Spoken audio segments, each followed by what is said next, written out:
Hello good morning guys. आज चाहिँ मेरो चुल्हा खराब भएको छ। अनि त्यो चुल्हा बनाउने कोसिस गर्दैछु। हेरौँ कस्तो हुन्छ, काम लाग्छ लाग्दैन। कम्प्लिट रिपेयर भइसकेपछि तपाईँहरूले म देखाउनेछु। मेरो चुल्हा चाहिँ यो हो। यसको चाहिँ मुनिपट्टि दुलो परेर हावा एकदम बाँडिँदैछ र माथि ताउ लाग्दैन।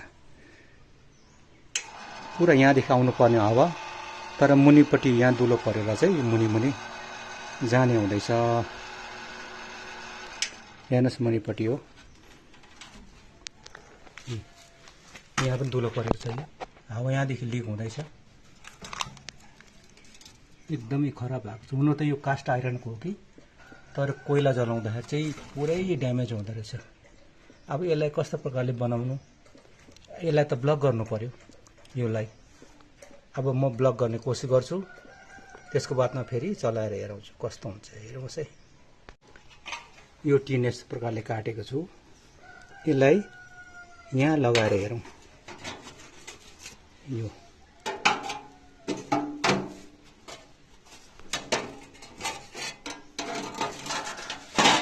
टिनलाई चाहिँ यहाँ लगाएर हेरौँ के प्रकारले काटेको छु मैले।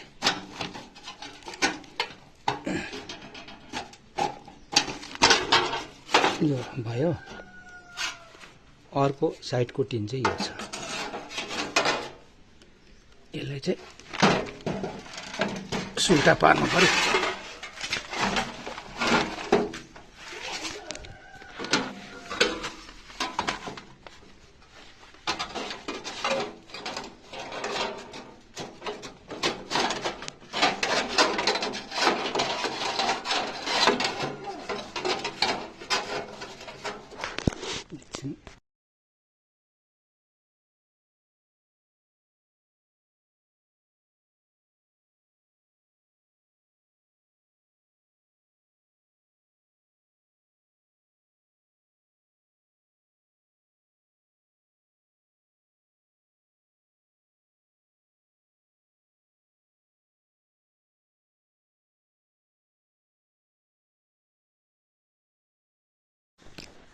पहिला पहिला चाहिँ गाउँघरमा कच्चामा घर बनाउँदाखेरि माटोको बनाउँथ्यो।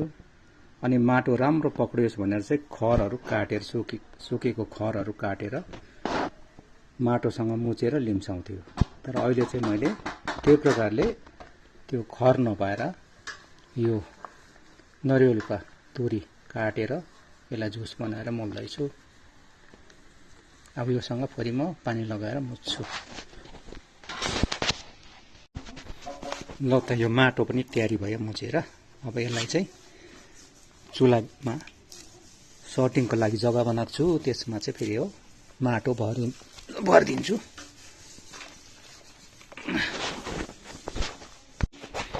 यो माटो चाहिँ यो सर्टिङ बनाएको छु, यसमा भरिदिन्छु मजाले।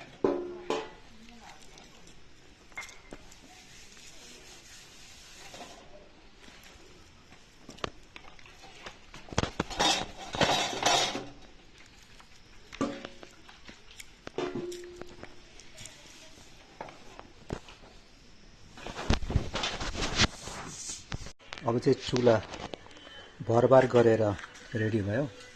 यस्तो प्रकारले मैले भरेको छु यो माटोहरू। यता हेर्नुहोस्, अरे बाफ्रे,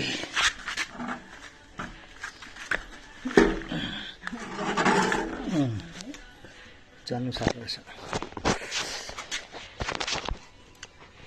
माटो भरेकोले गर्दा चाहिँ उचाल्नु साह्रो भएछ साथी हो।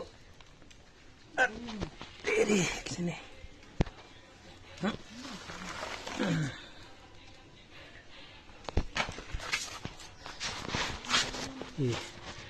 यसरी भरेको छु माटो। अनि पछिपट्टि चाहिँ यस्तो भएको छ।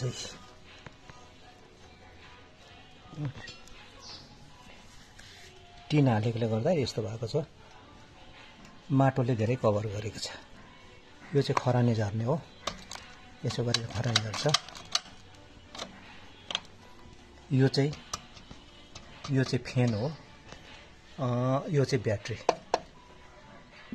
यो चलाउँदाखेरि चाहिँ यो फ्यान हुन्छ, फ्यानले योदेखि आएर चाहिँ यहाँदेखिको उकालो हावा फेर्छ।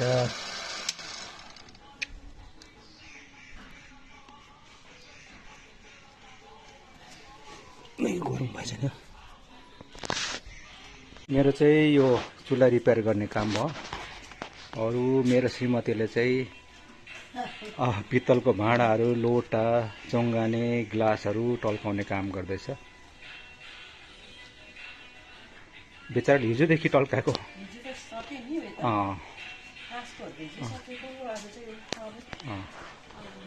हेरे बिचराको हात काले काले काले भइसक्यो। कालै भइसकेको छ बिचराको। टल्काएको छ। यस्तै छ है।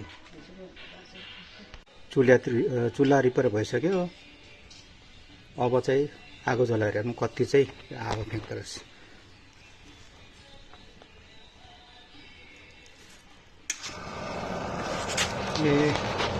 राम्रो फ्याँक्ने भएछ हावा।